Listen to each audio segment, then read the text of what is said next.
Good morning, everyone. We have continued with our lesson, our changing earth. कि हमारी अर्थ के अंदर जो बदलाव है उनके बारे में पढ़ रहे थे. Different forces were there inside the earth as well as outside the earth crust, जिनको हमने बोला एंडोजेनिक और exogenic forces, volcanoes, earthquakes, landslides. हमने बहुत सारी चीजें पढ़ी. उसके बाद yesterday we have discussed about the changing of landforms through reverse. कि जो हमारे पास नदियां हैं वो किस प्रकार के लैंडफॉर्म्स अलग अलग बनाती है, क्या क्या चेंजेस उनके द्वारा आते हैं. उसमें हमने बहुत सारी चीजें पढ़ी थी. Meanders, oxbow lake, deltas, levees, flood plains, ये हमने सारे बहुत सारे रिवर्स के जो हमारे पास इरोजन और डिपोजिशन के तहत जो लैंडफॉर्म्स बने थे उसके बारे में पढ़ा था. Today we are going to discuss about the work of sea waves. जिस प्रकार नदियां इरोजन और डिपोजिशन का काम करते हैं उसी प्रकार सी वेव्स हैं, वो भी कंटिन्यूस मूव तो है ही, वो भी कुछ ना कुछ लैंडफॉर्म से बदलाव करती हैं. तो we are going to discuss about all in this next classes. देखो first sea caves. How the sea caves are formed. If there is any mountainous area और any rock inside the sea or just nearby the sea, what happened, the waves strike continuously to that rock. उस चट्टान से लगातार टकराती हैं. अब हमारे पास मान लीजिए हमारे पास एक पूरी चट्टान है यहां तक. अब सी वेव्स है तो कई बार हाइट अगर इससे ज्यादा इसके ऊपर से तो नहीं जाएगा, लेकिन लगातार टकराएंगी तो धीरे धीरे इस हिस्से को इतने हिस्से को मान लो इसे रॉक ने तोड़ दिया. रॉक के इस हिस्से को किसने तोड़ दिया? सी वेव्स ने. समुद्र की लहरें आई तेज गति से लगातार उसे बार बार टकरा रही हैं. तो उस टकराने के बाद धीरे धीरे तो हिस्सा है कुछ उसका उस चट्टान का टूट गया और धीरे धीरे हिस्सा टकराते टकराते टूटते टूटते बहुत गहरी जगह बन गई, आगे तक जगह बन गई. अगर पहाड़ों में इस प्रकार की जगह होती है, पहाड़ ऊपर तो रूफ रह जाती है, अंदर काफी दूर तक जगह बनी रहे और उसके आगे फिर क्लोज हो, तो क्या कहते हैं हम? केव्स, गुफाएं. तो इस प्रकार समुद्र में बनाई क्या होगी? सी केव्स. यानी जो वेव्स थी समुद्र में वो लगातार किसी रॉक जो हमारे पास वहां थी या माउंटेन्स एरिया तो लगातार टकराई. उसके बाद उसके बीच से, क्योंकि हाइट ज्यादा हाइट नहीं रही और लगातार जो वेव्स आ रही हैं तो लगातार अगर एक ही जगह पर टकराते तो they are going to erode it, उसको तोड़ेगी वो और धीरे धीरे तोड़ते तोड़ते काफी देरी से होलो वेव सा बन जाता पूरा उसके अंदर चट्टान के अंदर. तो उसको हम क्या बोलेंगे? सी वेव, सी केव्स. अब नेक्स्ट देखो, अगर मान लो ये धीरे धीरे तोड़ते तोड़ते आर पार निकल जाए, यानी ये चट्टान का हिस्सा था, समुद्र के बीच में एक चट्टान थी, उसके ये तो हिस्सा लगातार वेव से टकराया, टूटते टूटते ये दोनों साइड आर पार निकल जाए, ऊपर छत रह जाए और दोनों साइड ट्रांसपेरेंट आप इधर से उधर निकल पाते हो, तो वो क्या हो जाएगी? सी आर्चिस. क्योंकि ऊपर का हिस्सा कैसा रह गया, यानी बीच से तो अब जो माउंटेन है ये इस प्रकार का रह गया, बीच का हिस्सा वो तो साफ हो गया, यानी केवल ये चट्टान इस प्रकार की रहेगी ऊपर. तो अब मैथ में इसी प्रकार तो आर्क पढ़ते हो, मैथ में जो आर्क बोलते हो इसी प्रकार तो पढ़ते हो, यही शेप इसकी रहेगी और बीच का हिस्सा साफ हो गया तो क्या हो गया? सी आर्चिस. अब नेक्स्ट, यानी पहले किसी भी माउंटेन या रॉक से वेव्स टकराई, उसके बीच में थोड़ी जगह बना दी, it became sea caves. Then after if it erode again, उसको और तोड़ देती हैं और इरोड कंप्लीटली, उसके बाद पूरी तरह तोड़ दे एक्सेप्ट द अपर पार्ट, ऊपर के हिस्से को बीच से आर पार निकल जाए तो क्या हो जाएंगे? सी आर्चिस.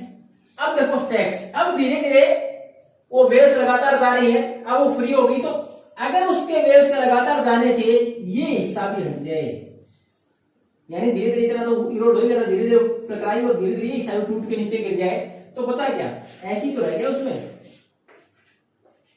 तो ये हो गया स्टैक्स.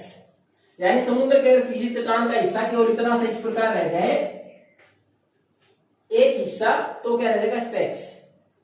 अब देखो सी क्लिफ. अगर कोस्ट के साथ कोई माउंटेन रेंज लगती है, अगर किसी भी कोस्ट के साथ किसी तट के साथ माउंटेन रेंज लगती है तो लगातार अगर उस प्रकार टकराती है वेव्स तो उस बराबर हिस्से को तोड़ती रहती हैं.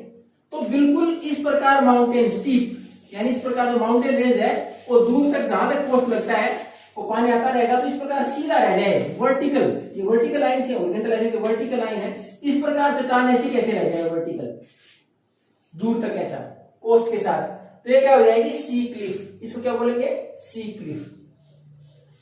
अब इतना सारा जो बीच में चट्टाने थी उनको तोड़ा गया, वो रॉक पार्टिकल्स हैं, तो वेव्स आती है अपने साथ, जो सेडिमेंट से मिट्टी के पार्टिकल्स है कंकड़ पत्थर को बाहर भी लेके आती हैं, उनको बहा के वेव्स बाहर भी लेके आती है और उनको फिर डिपोजिट कर देती है, वापस आती है तो पानी की फोर्स उतनी ज्यादा नहीं रहती, स्पीड से आई उतनी स्पीड से अगर वापस नहीं जाती तो उसके साथ मिट्टी के कण या कंकड़ पत्थर जो बाहर जमा हो गए किनारे पर, वो तो लगातार जमा होते चले गए समुद्र के किनारे के साथ साथ, तो क्या हो गए बीचेस, तो समुद्र के पास बीच जहां लोग घूमने भी जाते हैं तो ये फॉर्मेशन होगी बीचेस।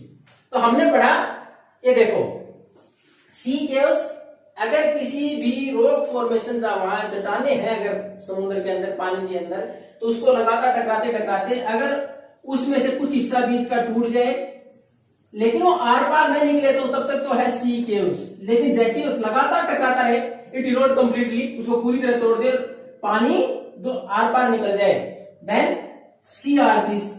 अगर वही हमारे पास ये ऊपर का हिस्सा भी टूट जाए, जो ऊपर छत रह गई वो भी टूट जाए केवल इस प्रकार का ये हिस्सा रह जाए स्टैक्स। अगर उसके बाद समुद्र के पास काफी दूर दूर तक कोस्ट के साथ माउंटेन रेंजेस लगती हो, कोई पर्वत श्रृंखला लगती है, उसमें लगातार इस प्रकार तोड़ते तोड़ते ये बिल्कुल वर्टिकल इस प्रकार का स्लोप, इस प्रकार का हिस्सा रह जाए कोस्ट के साथ माउंटेन्स का, वो क्या कहलाएगा सी क्लिफ। और जो भी पार्टिकल्स जो इरोड किए, जो तोड़े हुए वेव्स ने, उनको धीरे धीरे वेव्स के साथ डिपोजिट होते चले गए कहा ऑन द ऑफ शोर, किनारा ऑफ द सी और ओशियन, उसके किनारे पर आ गया तो वहां जमा हो गए तो वो बीच। ये थी हमारे वर्क ऑफ सी वेव्स। अब उसके साथ हमारा अगर नेक्स्ट देखें तो work of ice. Work of ice में जो ग्लेशियर्स हैं, रिवर्स ऑफ आइस बोल सकते हैं, कितने सारे हमारे पास हिमालय रीजन की बात करें तो उसके अंदर बर्फ की बड़ी बड़ी शीट,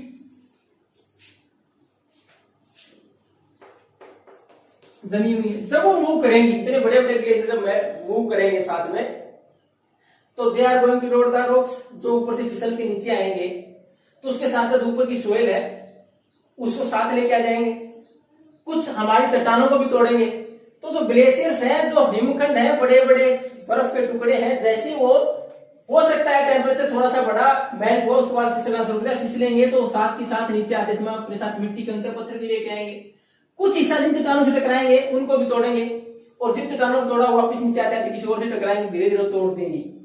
तो इस प्रकार ये क्या है, ये भी इरोजन का काम तो करती है, तोड़ती तो ये भी है।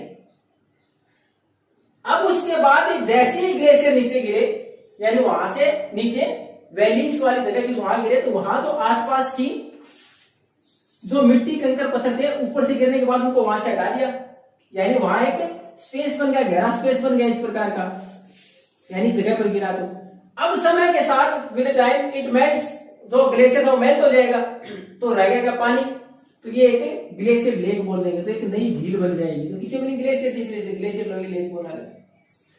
अब जब वो ग्लेशियर नीचे आया था तो उसके साथ कंकड़ पत्थर मिट्टी जो भी थी वो इसके किनारों पर जमा हो जाती है, इसके किनारों पर जमा हो जाती है, तो उसको क्या बोलेंगे मोरेन, वो क्या कहलाएगा मोरेन। तो today we discussed about two types of work of natural forces, first sea waves and the second is ice. Waves में हमने पढ़ा sea caves, then after sea arches, then after stacks, then after cliff, then beaches, then we move towards the work of ice. उसके बाद हमारे पास जो ice की sheet है वो किस प्रकार हमारा वर्क करती है, डिपोजिट का काम करती है। तो उसमें हमने देखा जो बड़े बड़े ग्लेशियर्स हैं, जब वो ऊपर से नीचे फिसलते हैं तो then they take the upper part of soil, जो ऊपर थोड़ी बहुत सोइल है उसको साथ लेके आ जाएंगे, they also broke down the rocks, जो चट्टानें जिसे टकराएंगे उसको भी तोड़ेंगे। Ultimately when they fall down at the base of the mountain, जहां नीचे घाटियां उसके अंदर अगर गिरेंगे तो उसके बाद क्या होगा, दे मेक ए होलो और स्पेस देयर, एक स्पेस बन जाएगा जहां गिरे, और उसके बाद मेल्ट होने के बाद पानी जमा हो जाएगा, क्या हो जाएगा वो ग्लेशियर लेक, वो झील बन जाएगी। दूसरा हमने देखा इसके किनारों के ऊपर जो कंकर पत्थर मिट्टी साथ में आई थी उसके किनारों पर जमा हो जाएगी, तो वो जो ढेर लगेंगे कंकर पत्थर मिट्टी के उस लेक के आसपास, उस ग्लेशियर के मेल्ट होने के गिरने के आसपास, वो कहलाएंगे moraine. In the next class we are going to discuss about the work of wind. हवा का जो हमारे पास क्या कुछ स्ट्रक्चर बनाती है उसके बारे में पढ़ेंगे। Then after we are going to conclude और कंप्लीट अवर लेसन। उसके बाद हमारा लेसन कंप्लीट हो जाएगा। If you are in doubt then you can ask. Till that time, thank you and have a nice day.